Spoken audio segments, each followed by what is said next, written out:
आज आपण नाश्त्यासाठी मस्त आणि जाळीदार असे आप्पे तयार करणार आहोत। इथं मी आज डाळ आणि तांदळाचा वापर केलेला आहे। योग्य प्रमाणात डाळ आणि तांदूळ कसे घ्यायचे, कोणते तांदूळ घ्यायचे याचे योग्य प्रमाण सांगितलेले आहेत।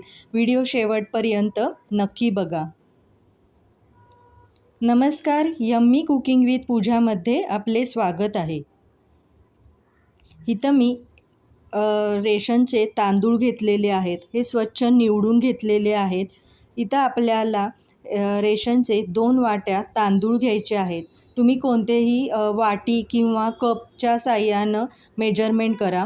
आता हे 2 वाटी तांदळासाठी इथं अर्धी वाटी उडीद डाळ, अर्धी वाटी हरभरा डाळ घ्यायची आहे।